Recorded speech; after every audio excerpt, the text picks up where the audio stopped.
Thanks for listening to Fluff and Crunch, where we talk about the connection and sometimes disconnect between system, setting, and story in tabletop RPGs.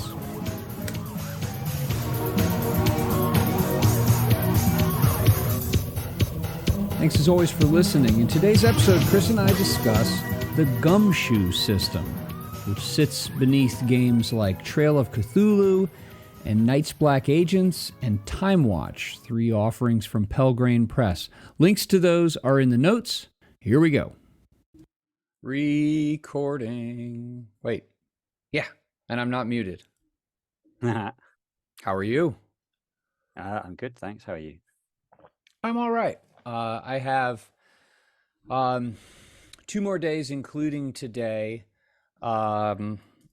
of my part-time teaching gig until the school at which I teach, actually the district in which I teach, is off for 2 weeks because it's a mid-semester break, which is wonderful. And my wife and my daughter will also be off, which is very wonderful. And then week after next, we go on vacation, which is even more wonderful. Oh, how are you? We were just talking about you running, which is wonderful. I ran yesterday. I'm giving my legs a break today, I think. What is that in the background? I'm trying to get it's 221B. Cool. I can't go. I was looking the wrong way. Yeah, it's 221B. Like that. There. You can see Eddie's gums now, everybody, and we can see the address. Right on. Did you you get any gaming done in the last week or so, or have you just been running so much? No, it's not because I've been running so much. No, I haven't. Yeah, so Scott couldn't come over, so me and Brian played a style. I'm actually going to do a miniatures tournament this weekend. Oh, right on. That's the first time I've played a miniatures tournament in a year, and it's the first time I've played this system outside of 2 games with Brian. So it's probably going to go horribly wrong. It'll be good. Whatever. But it'd be nice. And it's like I'll be seeing people that I haven't seen for almost a year and a half. Like having had a really solid period where I was playing a couple of times a month. To have gone now 18 months and I've played 1 tournament. It's kind of bonkers. So it'll be good. It'll be going back in, and then I'll be back in the hang of it and play more. Cool. I've gone super detective. Look at that. I've got the world's greatest detective and the other world's greatest detective. There we go. We will do our demo of Castles and Crusades this weekend, but we didn't do any gaming last weekend, so good to go. And 5e is receding it's in the rear view mirror. I can glance at it a little bit with my right eye. It'll see it there in the rear view, and it's just about over the horizon. All right, so you've got your Sherlock Holmes reference, and you have your Batman shirt. And Batman does investigations of stuff, so you've got double investigative references, which then gives us the on-ramp to our topic of today, which is I don't know, Gumshoe? Is that what it's called? I don't know. It's your game. It is. The Gumshoe system. We're going to do a system spotlight on Gumshoe as a system and talk about 2 of the games, the 2 games with which I am familiar that sit under that system or are presented through that system, and talk about how this system from Pelgrane Press takes a really novel and just totally unique approach to investigations. We'll talk through how the system works, and I'll put some links to some of the things that I'm talking about on their website and elsewhere, so that if you're interested, you can go take a look at the stuff. So where do we want to start? I know you've got questions. Do you want me to start with a little bit of an overview for people? I know I've mentioned Gumshoe on a number of occasions over the years. Background on the game or what it is or something like that. Gumshoe is built for investigations, and the 2 games with which I am most familiar, the ones that I've played and run, Trail of Cthulhu and Night's Black Agents, are both heavy on investigations. And so the system is built to facilitate stories that are rooted in and never stray too far from investigations. So all the mechanics of the game are built to power investigations. If you let's face it, like something like D20, it's really, anything outside of fighting is a little, I'd say, it's less mechanically smooth. I don't know if that is a way to put it, but I mean, you go back to the roots of D&D, and it's a fighting game. Gumshoe is an investigation game. It's meant to put players in positions where they can find clues, figure out things, and drive themselves into more danger and problems. And Night's Black Agents is a vampire spy thriller. If you're not familiar with it, yes, that is exactly what it is. If you've never heard of it, it's basically the Bourne Identity with vampires behind the worst of everything. And Trail of Cthulhu is it's Call of Cthulhu, but with a different system. And frankly, actually, I think it's mechanically, I think it's a system that works better than Call of Cthulhu, and you can throw things at me, but that's what I think. So why don't you go ahead with your questions so we can work through this in a systematic manner and give people a sense of what is Gumshoe. I've said all these things about how it facilitates investigation, it's built for investigation, blah, blah, blah. But what does that actually mean in practice? All right. So question number one. It's good because you wrote these questions. So I'm just asking them back to you. And I forgot them. You asked them about Marvel. What is the core mechanic and how does it work? All right, let's go. What is the core mechanic for just normal task resolution? Okay. And then we'll worry about the detective, the investigation stuff later. So. Okay. Now, what's funky about this Gumshoe is a D6 system. And when I mean a D6, I mean a single D6. Wow. There's no pool. You just need a single D6 for the table. When you roll, the game master sets a difficulty, and say like 2 would be, really low level, 4 would be average, and higher than that would represent more challenging tasks. Here it comes. You roll a die, that die 6, and if you get equal to or greater than the difficulty, you succeed. That is the most. Now that sounds ridiculous. That sounds like when you look at that initially, you're like, I'm paying for this. I bought a hardback that taught me, like, really? So in other words, you're saying, wait a minute, I want to climb over a wall. I'm just going to roll a die 6. You say, yeah, it's an average wall. So if I roll a 4, 5, or a 6, I'm successful. And the answer to that is yes. That's the basic of the core mechanic. You roll at or above. It's a single die 6. That's it. And the most basic, like the default difficulty puts you at a 50% chance of success. So what kind of I assume you're adding like skills. Yes. What are you kind of, what kind of range are your stats in if you're adding something? You actually don't have stats. It's really what funny. Kind of game is this? You're like, wait, what kind of blasphemy or heresy is this? Are we going to be dancing around in goatskin pants here in a moment? No. Well, maybe. Okay, you don't have stats. Like I'm looking at the character sheet for Night's Black Agents. Stupid filter thing. Anyway, Night's Black Agents, your character is made up primarily. If you were to make a list of all the individual things that are on a character sheet, on a Gumshoe character sheet, the vast majority of things are going to be your abilities, which are basically your skills. They're all the different things you know how to do. Okay. Everything else on the character sheet is, well, not everything else, but most everything else on the character sheet is narrative or story related. And then you've got like your health and your stability, your sanity, which are points based.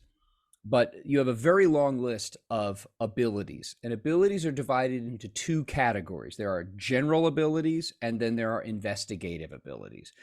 When you roll a die to say climb over, shoot someone, you're playing Night's Black Agents, and you need to shoot the goon at the Russian mafia controlled casino and opium den in, Sevastopol, which is like, climax Night's Black Agents setting. You pull out your gun and you shoot. The GM says, okay, the difficulty is 4 for whatever reason. You have a rating. You have a general ability called shooting, and you'll have a number of points in that, anywhere from like 1 to like 10 or 12. And what you do is you decide, I'm going to spend 2 of those points, and that becomes your modifier. Right. Okay. And then what happens is your general abilities, which are all they're all like the action skills, driving and jumping and shooting and stuff like that. That's primarily what they are. When you roll, you spend a number, any number or none, of points from your pool that acts as a flat modifier that you add to your roll. You go, wait a minute, if I have like shooting of 8 and I just spent 2 points, now I have a shooting of 6. Yeah, the pool depletes. And then there are mechanics, and they're a little different in Trail of Cthulhu versus Night's Black Agents, but there are scene-based mechanics that replenish your pools. So if you think about it, like with Night's Black Agents, it's very much trying to emulate an action thriller, like a spy thriller, where the hero does all kinds of like gonzo action things, and then the scene ends, and it's some hours later, and they've had time to recuperate. So now you'd say, well, your shooting pool has replenished. There, and like I said, it's not that simple. There are different mechanics for it, but when it comes to the jumping and the shooting and the punching, and things like that, the action type stuff, you just spend points and you use that as a flat bonus. Personally, I would hate that because I only know of one other game that did anything like that, and I absolutely It's despise it. here's the odd thing is that on a player side, I know that initially the first number of times I played it, I had this very like, call it irrational or whatever. I had this reflex of like, I must hoard my points. Like, well, crap. If I blow all my points in shooting early on in the gun battle, by the end of the gun battle, I'm just rolling, and depending on how difficult the shot is, I'm just at the mercy of the dice. Night's Black Agents has a pretty robust set of descriptors and thresholds, and that my terminology, not theirs, for how the GM would replenish your pool. As a GM in this, especially Night's Black Agents, you have to be very on top of when your players are doing things that would replenish their pools. And the one of the things about NBA that they do is they try to tie replenishing your pools to you doing the cool things that your character would do. Like, for example, if your character is like the kick-ass driver, when you do kick-ass driver stuff, you're going to be spending some points to do kick-ass driver stuff, but you should then replenish those pools when you are successful at doing kick-ass driver stuff. So as a GM in this, you have to be very on top of that ebb and flow so that your players don't hoard or don't run out and then become, frankly, ineffective. As a player, you have to have a clear idea through those narrative descriptors on your character sheet of like, well, what's my niche? Like, what makes my character cool and special? And you need to operate in those ways. It mechanically, it encourages you to play to form, whatever the form that you've created for your character is. Now, on Okay. the other side, you have general abilities, and then you have investigative abilities. And investigative abilities are still point-based, but they work totally differently. Okay? Investigative abilities in Night's Black Agents are things like biology, anthropology,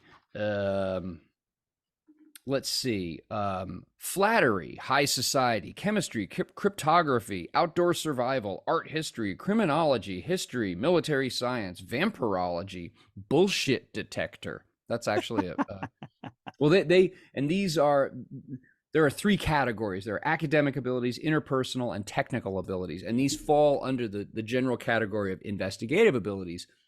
These are all the different ways that you could gather information. You think about, categorically shooting someone or jumping over a wall or driving or flying a helicopter. That's you accomplishing some kind of action task. Whereas like using chemistry is, you're using chemistry in this case in an investigative game to gain information.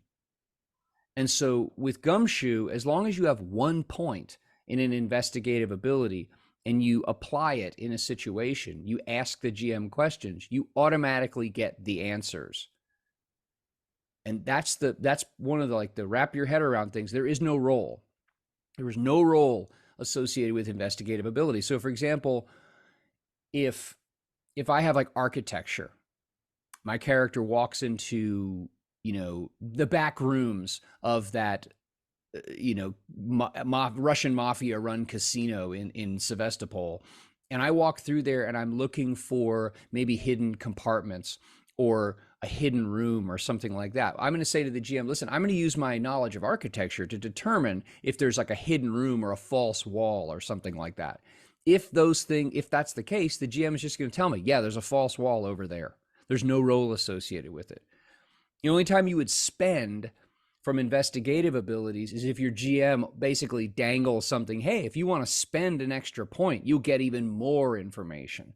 And the weird thing with that, though, is that let's say I have 2 points in architecture and the GM dangles something in front of my face of like, hey, if you spend one of your architecture points, you'll learn even more. So I spend that architecture point. Now I only have one.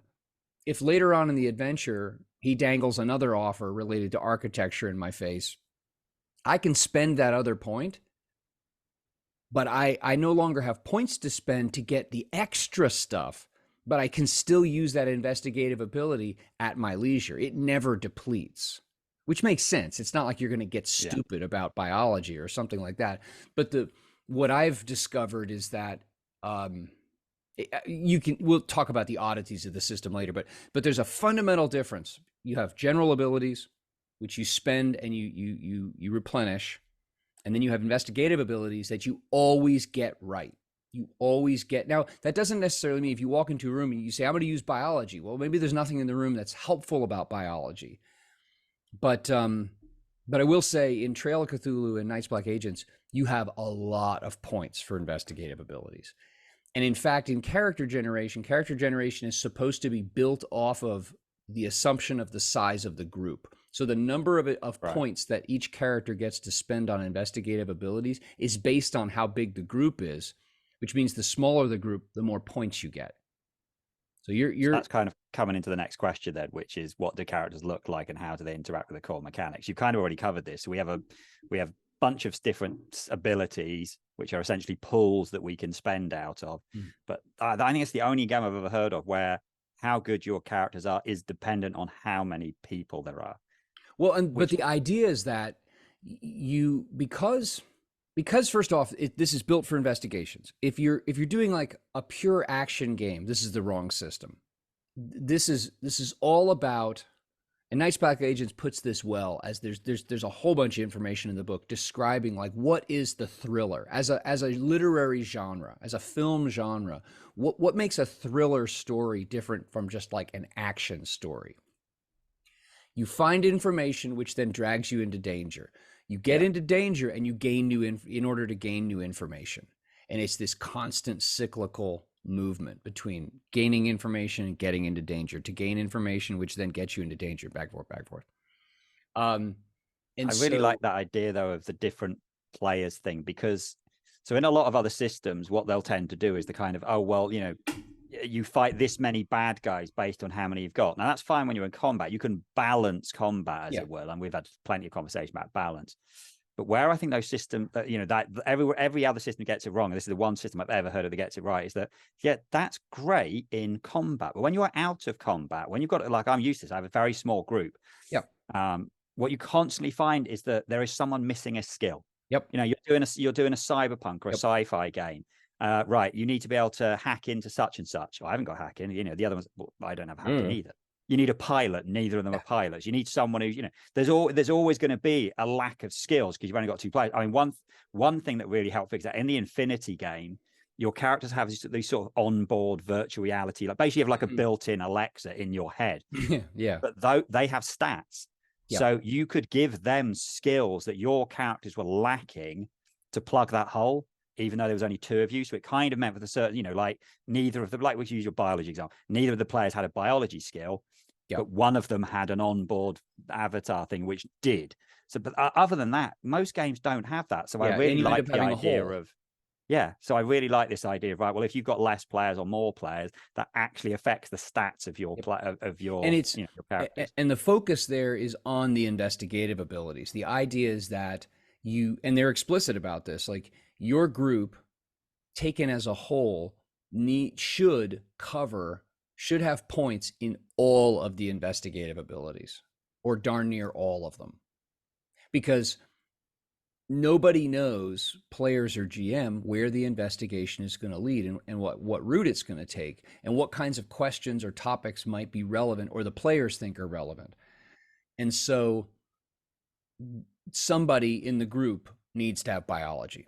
Somebody in the group needs to have, high society or something Yeah. like that. And that doesn't necessarily mean that like the group doesn't work if there are some holes, but by virtue of spreading the points around and increasing them for smaller parties, and also the fact that, like, for me, I don't like, I've seen some people like, oh, I'm going to put 3 points in bullshit detector. Like, why? As long as you have 1 point, you get all your questions answered. Every clue you want that is there, that the GM determines is obtainable through use of that investigative ability, as long as you have a point, you get all of it. Now, it obviously within a single like session or series of sessions, because when you spend an investigative ability point to get more information, it takes longer to get it back.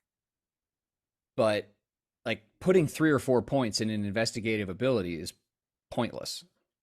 It makes more sense to spread them around. And maybe if there's one like you really want to be kick ass at, you put 2 points in it so that, if there's a really important moment about hematology and you ask about that and you spend one of your points, and then maybe something comes up again and you decide to do something else,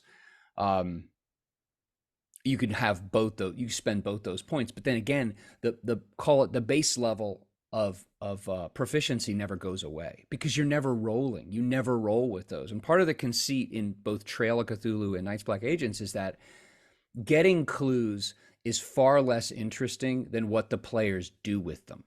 Right. And so the barriers to getting the clues are knocked down completely by this system. Again, with the investigative abilities, if you have the ability, you are successful. You get the information. Next question. This question doesn't really seem relevant. I'm going to ask it anyway, and then because then the next one comes back. I'll make it relevant. We've got well, it's how does combat and other tasks? Well, other tasks you kind of answered. How does combat? Like you said, this isn't a combat heavy game, but and both like particularly the Night's Black Agents, it's a spy thing. There's going to be combat. Yeah. So. Okay. Now, combat in NBA is interesting because they have a couple of different types of combat. They have what's called player-facing combat, which is, I won't go into the details of it. I'll just say it's highly narrative, and it enables, like, if you've seen a Bourne movie where Jason Bourne like mows through like 10 mooks straight, and there's an action scene of him like kicking the shit out of like one person after another, punch down, kick, pick the guy up, break his neck, all that ridiculousness. There is a combat system that, or a version of the combat system that's meant to create those scenes. And then beyond that, then there's the system that's rooted in like your basic, you are rolling dice, you can spend points, but it's meant to just, like, as long as you're successful, you just keep chewing through to the next one. There is a mechanic with the general abilities called cherries, and that's if you have a certain number of points, like I think it's 7 or 8 off the top of my head, but if you have a big chunk of points, say in shooting, you gain what's called a cherry, and that's like this cool special ability that you can use periodically. It's like a super talent if this were another game. It's like a one-time use thing that you, or a conditional use thing that you can put to use periodically, that's special, that is supposed to represent like you really are a master of this skill. Night's Black Agents also has a lot of, it's a very simple system mechanically, but it actually requires, I think, a significant amount of player knowledge of all the different kinds of options that you can employ. Like the actual adjudication of the mechanics is boneheaded easy, but recognizing all the different potential options you have for awesome spy combat, that actually requires a lot more player knowledge. So building off of that, is there anything else then about the invest? Because you said, so like you spend a point, you get a clue, but doesn't that mean that you always get the correct? Is there any kind of mechanics to get like red herrings or false clues or misleading clues? Or okay, good question. Now remember, you don't have to spend a point to get a clue. You spend a point only when you, like, I've had situations where players have said, hey, if I spend a point, can I also learn about this area of this issue? The player takes some agency. starts crafting some kind of narrative and offers to buy that, essentially, by the invocation of their interpretation of the moment by spending an investigative point. I'll say, okay, sometimes, like the architecture question. Maybe they're looking for a false wall. They find the false wall, and I'll say, hey, do you want to spend an extra point? Really spend some time looking over it in more detail. Now, for me, the one problem with that as a GM is that you are signaling like mad, oh, there's something else here, because you're not going to be like, why don't you spend that point? And you're like, yeah, there's nothing else. So the trouble with that, I think, in terms of like, that's a good idea mechanically, but I think that it doesn't actually play out as well as intended, because the moment you as GM, it's like a DM saying, everyone roll perception. Everyone knows something's there. Yeah. And the That's why moment you have everyone passive fails perception. is the moment everyone changes their character behavior because they know something's there. So when you offer, oh, so you're looking through the microscope at the blood sample, and it's this blood type and had that and this stuff. Do you want to spend a point to learn more? You're telling the player there's more. And so that, I think that kind of deflates the moment a little bit, but yeah, you spend the points to get that much more, which then it forces the GM to have more on deck. But there aren't red herrings. Like, you don't actually, this is kind of true. The justification from Kenneth Haidt, who's the main author of Night's Black Agents, is you don't have to give the players red herrings. If you give them clues, they will twist themselves up in all kinds of wacky and it's true. They will like, Yeah. you know how it is. You come up with this, like, there's a freaking beacon. Like, players, we know this. Like, Sauron's eye could be staring down at them and they'd be like, we should go over there. I think the problem's over there. You're like, freaking right there. That's why I made it. So Ken, he makes a point. Like, you actually don't need to create distractors. Just let the players confuse one another with all their wacky ideas. So it's not like Chill, where if you roll poorly, you will get distractors and the truth. This, you always get an accurate answer. So what of the system? Oh, I feel like you've already answered this, but anyway, I'm going to ask it because it's just the question. Do it. Well, this works better when you hadn't already answered the question. What of the system do you see? What kind of grammar is this? This is a badly written question, Jeremy. Oh yeah, I'm sure. Go ahead. What is it? What of the system do you see? I'm going to go. That is supportive of establishing and maintaining an investigation vibe. Right, okay, let's change this. That's what it actually says. Yeah, hang me out to dry. I don't mind. Okay, so what in the system actually, I think, reliably supports its end? Its goal is to enable investigations, stories that are investigation heavy. The investigative abilities do it very well.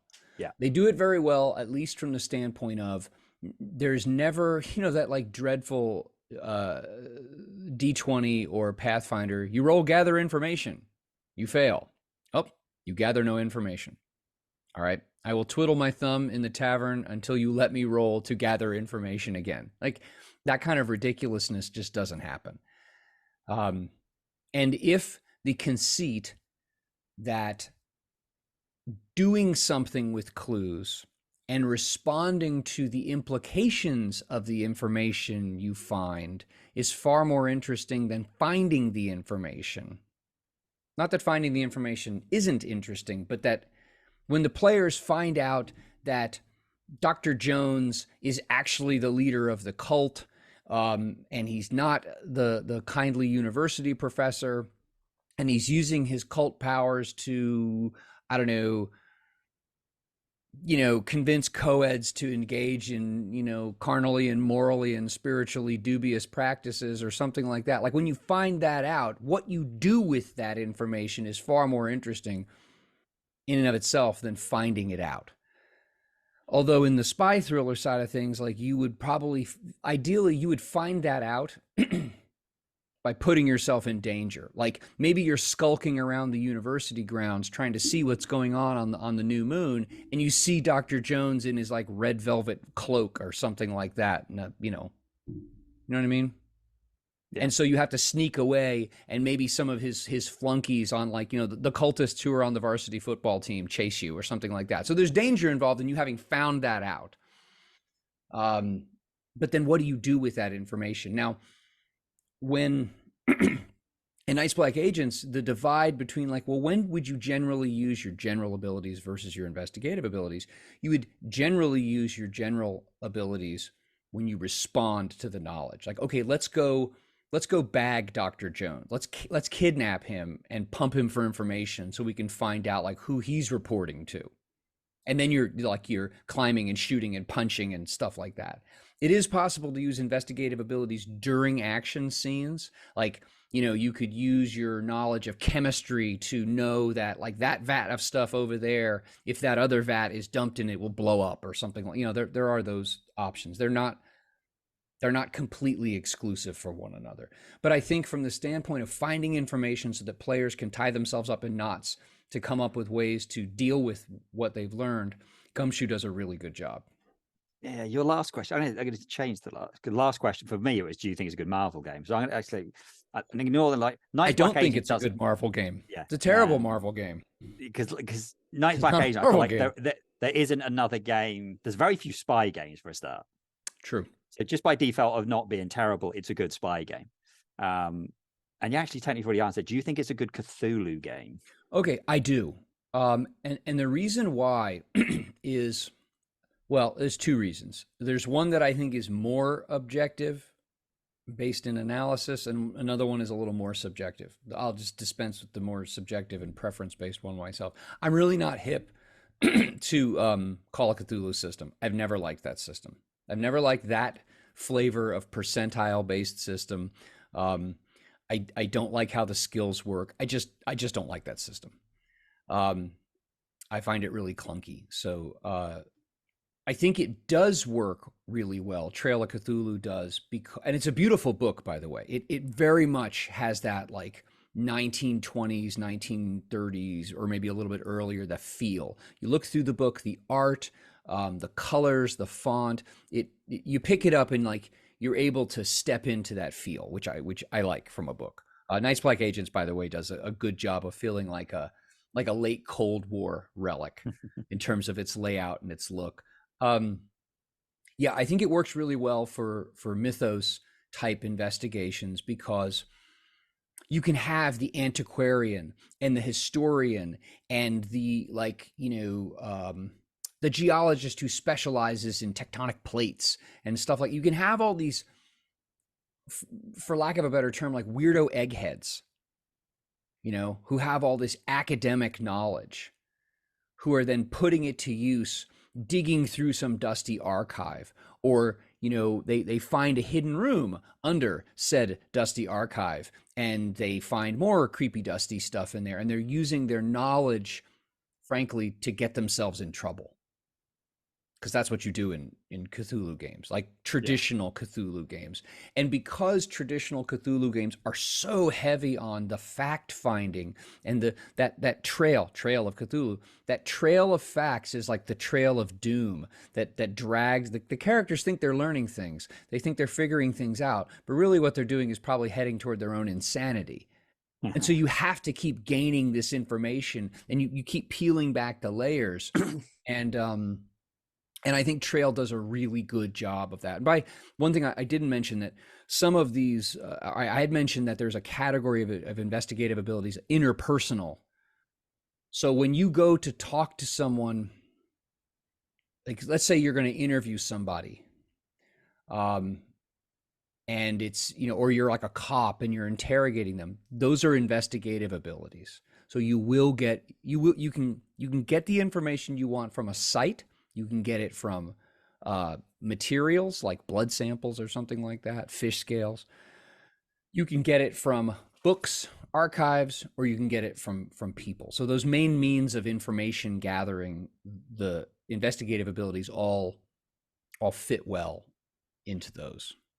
One thing you just mentioned there was, yeah, you said most Cthulhu games have some kind of insanity rule. So does Trail have Yeah, it something does. like that? And so does Night's Black Agents. So when you see really horrific things on either side, your stability, um, in Night's Black Agents, they call it breaks down. And NBA has an interesting mechanic. This is on a narrative side where you have a thing, and you have a place, and you have a person that are like the ways that you can center yourself, and Okay, yeah. so like when you are losing your stability, like if you say, okay, I'm going to go ahead and take a couple weeks off and go to my cottage in Sheffield, um, and I don't know if you have cottages there. I'm in Um, the center of it. I'm going to relax, or I'm going to call my girlfriend, like the Icelandic, journalist. Actually, the last time I ran Night's Black Agents, one of the characters who was like this, like kick-ass, commando type guy, his girlfriend was like,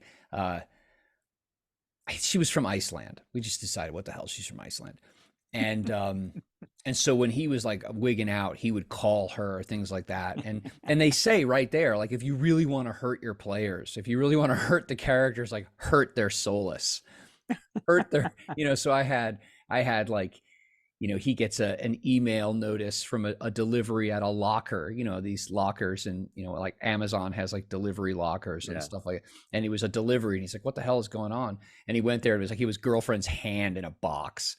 But that's just the vibe that NBA goes for. It's kind of like horrific and mean spirited.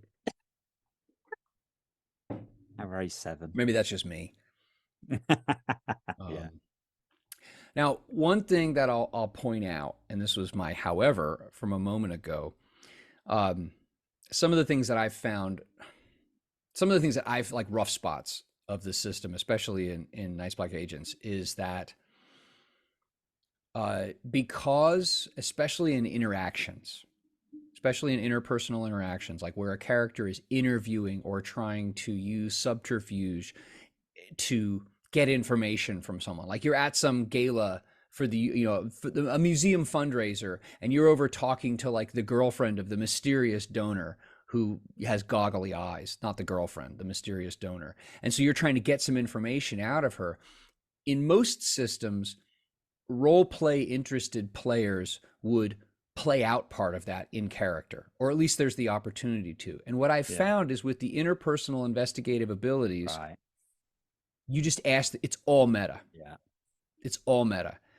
Yeah, because in a And normal role-playing game, you'll have that thing that like, oh, if I role-play better what I'm going to say, yeah, the difficulty will be lower. right. Or if I ask a particular thing, I'm going to get like a better result. But yeah, if you know that you're going to get a clue, and by spending a point, you might get Yeah, more like clue. for example, There's no incentive to role-play. one of the interpersonal abilities is flattery. So you could just say, well, I'm going to use my flattery to get this person to like think well of me and let her guard down and let out information. And by the rules, the GM says, okay, here are all the clues. Here's what you get. And I'm going to spend a point of flattery. And so that seems easy enough to say, but particularly because it's almost always the GM reads the rules and the players don't, to kind of go, you have to role play it. Yeah, sure. If you don't role play it, you're getting jack shit. I don't care. I don't care what the rules say. Several years ago, I listened to an actual play of Kenneth Haidt, who's the writer of Night's Black Agents, was on someone else's podcast, not his. And he did an actual play where he led them through an encounter in the Dracula dossier, which we've talked about on the show before. I'll put links to it. Don't have time to talk about it today. Too gonzo, too big. But he led the folks, the panelists on this podcast, through a like a scene of that. And I recognize that when you demo something, especially for something so limited, like we have 45 minutes, there's going to be a lot of hand holding, especially if people haven't played the game before, mechanically or story wise. But he ran it as entirely meta. Like everything was third person, omniscient, descriptive. And that's useful sometimes, but I like first person from time to time. It's hard, but I like that. And I have found, like I said, the investigative abilities, especially the interpersonal ones, they tend to gut that There's just no Right. reason. It's all my character does this. And because you know that you are going to be successful, my character does that. What do I find out? I walk into the room. I use biology. What do I find out? So that's a little, and then with the general abilities, the hoarding, and if the GM isn't really Yeah. on top of things, and the hard thing is, and I know this as a GM sometimes, is that you feel there's not a sweet spot. It's hard to establish that sweet spot that actually you are providing a throttle on the action by how quickly you replenish those general ability points. And if the players have to, again, the rules are simple, but the players have to be cognizant of the sorts of things their character is supposed to do in the moment. And so it can be a little checkboxy. You know what I mean? Like, Yeah, I think that's the kind of thing that was going to come with time. Is it like, a bit of system mastery? You play the game enough, yeah, you realize that, oh, I am going to get my points back, therefore if I do I these can things. spend them. Exactly like in 2D20. I can imagine lots of people start 2D20 and they never ask for threat. Mm, And if they get momentum, they don't, they pull it all and they don't use their determination or whatever you yeah. want to call it. Whereas like Scott and Brian are just like, right, we're going to save the determination, big things, but we are just going to eat the threat. We will use all the momentum. There ain't no save momentum. Okay. We Yeah. don't care if you've got a giant big stack. If you've got a big stack of heat or threat, we can just get more or give you more of it and we'll get more dice. And we'll Yeah, I think use you're the right. determination when it's really, they've learned that because they've learned that on the whole works. Yeah. Whereas I can imagine, new players to any system will be like, oh, I'm not really sure. So I'm just going to, any time the game has a meta currency, people sit on that meta currency Until they realize, like, until they get a sense of how can I and how do I and how will I replenish this. Like, I think one of the major tipping points in any 2D20 game that I've seen, it doesn't matter what genre or story, is once the players realize, wait a minute, the more dice I roll, the more likely I'm to generate momentum. So if I spend momentum, I may well just get it right back. And I found, like, once people realize that, they're like, oh, I don't need to hoard this at all. And then they don't. Yeah, I mean, I've had that playing. One of the issues I had with Fate, I mean, there's lots of issues with Fate, but one of the issues I had with Fate is like, it literally has a fate point economy. You have to be spending fate points to be successful at the game. But you've also then got to do in-game narrative stuff to get more backs. You have to play your character. You have to let your character fail at times because that'll get you points. And you have to bounce off other characters. With two people, it just doesn't work. But with a good party that knows what they're doing, I can imagine that fate point economy and the fate points are being spent and they're coming back just as quickly. Yeah. But it's a super meta concept. And so when when people first play a game like that, they just sit on their points. Yep. And then the game doesn't work. It's like using momentum with 2D20 in terms of, like, here are your options to a brand new 2D20 player. You have to provide them with the low-hanging fruit ideas as to how they use it and then coax them into using it. I think with this, you have to provide the low-hanging fruit of how the general ability points are replenished and then remind your players, hey, if you do this, you'll replenish your points. One thing I do want to mention, there's another game, I forgot about this, that I've played that runs off this system. It's called Time Watch, and it is a time travel game. Never heard of it. Yeah, well, I think like 10 people have. The Kickstarter backers have it, and it's pretty good. It has some really fiddly, wrap your head around it ideas that sit on top of this extremely simple system. But Time Watch, Night's Black Agents, and Trail of Cthulhu has been a long time since I've played it, but I know that Time Watch and Night's Black Agents, one of the general abilities, and this is funky, is called Preparedness. All right. In Night's Black Agents, it's called that, but it's essentially you put a bunch of points into this thing, and it is a mechanic to retcon stuff, primarily to retcon the stuff you have with you or the things that are immediately available to you, and it has to be like within reason. But you can say, okay, I'm gonna I go get the MP5 out of my trunk. The GM's like, you don't have an MP5 in your trunk. I do now. You damn right I do. So I'm going to spend 2 points of preparedness.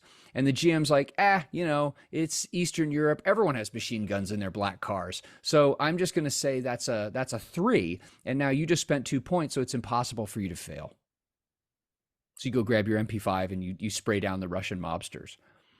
And that can even take, like, there's an example in Night's Black Agents, actually, of a, it is in the book, I think.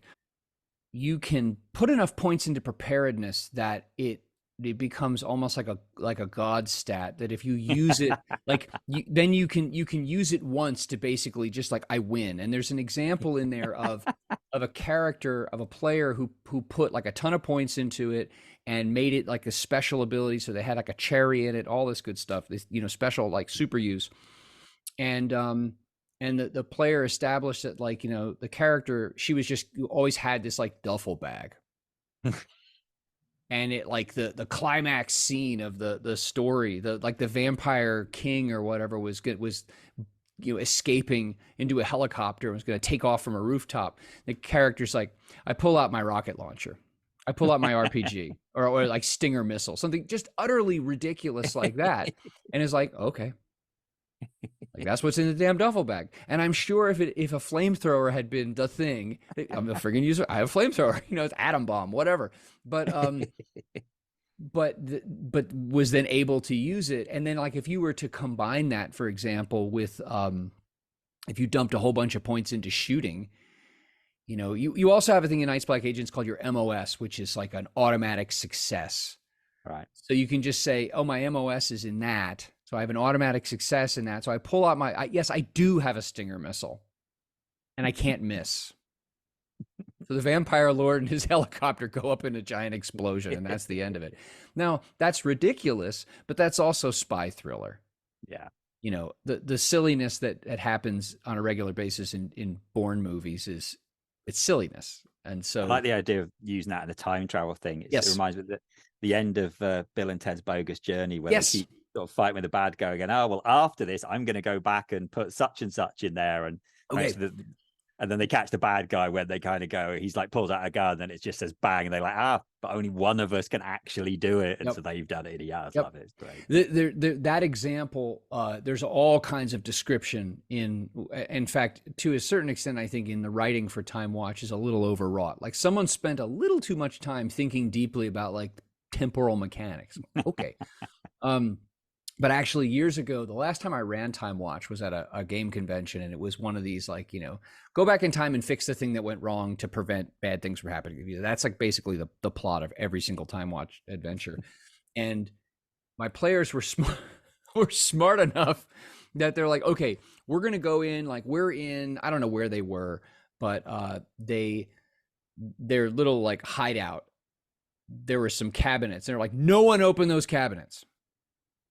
No one opened those cabinets, because then they wouldn't create like a paradox if they said, I went back in time and I put a bomb in that, I put grenades in that cabinet, and I put a machine gun and I put this in these different cabinets. So it's like, okay, I'm going to walk. Oh, that's what I need. I got it. I spent a point for that. And it's easy. It doesn't create temporal ripples and problems because no one opens. There's nothing in here. It's like, no, there is a backpack nuke that's the size of like a coffee mug, a coffee mug nuke that I put there from the 24th century. And I'm going to open up cabinet B and there it is. So there's yeah, that works out. It's silly, but it was also quite funny and it worked, in the moment. So, yeah, I think taking away from Gumshoe, one of the things that really stands out to me as a good thing is the total embrace of the only way good investigation games work is if the players learn things. And if you are going to leave learning useful things up to chance, you are leaving the quality of your game up to just random chance. And that's dumb. I mean, we've done a whole episode previously anyway on investigations, which is where you meant previously kind of made that point that, if you're going to have one key piece of evidence and the players have to roll something to get it, and then they don't, then your whole game is done. So you can't do that. Or like, some character, a player builds their character to be the the expert hematologist in a vampire spy thriller, and just has a really unlucky night of dice rolls. You're like, great, I'm the expert hematologist and I suck. I can't tell if that's tomato paste or blood because I suck tonight. That's just it's deflating. It's stupid. You see the advert on Facebook in the last few days from Modifius, where it basically was implying that if your dice rolls at D&D are crap, come and play a 2D20 game because rolling ones is good. Yes, yes. And that there was like a, like a shiver down your spine, like, woo. Yeah. Like that's not who's just like, yeah, they used a meme or something. It's like, that is not a reason to like play 2D20 because they're good games, not because you're crap D20s. I do think it's funny because I've known people, like I have people in my group who were real, they do better in 2D20 just because for whatever reason, like the probability goblins or something like that, or whatever makes you a good or bad, they just tend to roll like the RGM from this from this 5e game. She just rolls low. I don't know why. Like the probability goblins, for whatever reason, just go wheat, and they push her die onto, like die 20. She's a single digit roller. You'd think that you'd roll single digits about half the time. No. Yeah. Like I can't tell you how many times like the various saves versus other characters like spells to help out her, like, big bad NPCs would be like she rolled a 2, she rolled a 3. She just, so 2D20 is great for her. So I get that. I think Gumshoe, I think one thing that I've never done anything with this for a system like a more conventional system like 2D20 that is more probability based. The idea of pulling over automatic success for certain kinds of information gathering abilities, or even like, this is my signature ability, doing badass stuff in a car, or I'm like the crack shot, and periodically I can just say I'm successful. Not success with what is it, the what's it called in 2D20 where you say I'm going to succeed but I take a complication. I don't know if I've used it in anything. I think in 2D20, because you've actually got determination, you can, to extent, have points where you go, I always succeed. Pretty much. Because if you spend one of them, you'll succeed. Well, but unless, like, let's say something is a difficulty 5. It's absolutely ridiculously difficult. It's possible that you'd fail even with spending a fortune or a determination point. But Nice Black Agents, with your MOS, you have something cool. You can just, I think it's once per session. It's been a while since I've played. But you can just say, I'm successful at this. And you are successful at that general ability. Like, I hit, I drive, I hack the computer system. I don't have to roll. I do like the idea of niche protecting and promoting automatic successes. I just haven't put any thought into, like, how would you bring that into a conventional system? Maybe once per session. I don't know. That's good. I think it clearly sounds like a good system for what it's meant to be doing. But also, I think there are bits there that you could pick out and put into another system as a house rule without huge amounts of difficulty. So there you go. I agree. If other people check it out, there'll be a handful more people playing it than the handful that play it. Yeah, I have no idea. I mean, Pelgrane, because it's been a number of years since I have been, since I've run this, I just don't pay attention to their stuff. I know that they have like a fantasy game that uses this system, that's set in some like weird city state, and I don't really know like what the conceit, the genre is. There's a science fiction game that I've heard before Star Trek Adventures came out. People said that, like, if you rubbed off the serial numbers or put a little bit of marker over them, it would feel like Star Trek, or could easily feel like Star Trek. But I don't know.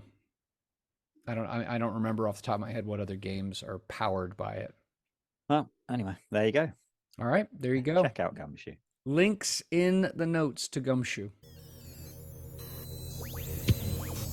Thank you so much for listening. You can visit our show's homepage at anchor.fm/fluffncrunch. That's FLUFFNCRUNCH. We would really appreciate feedback and reviews on whatever podcasting platform you're listening to this on. Thanks so much.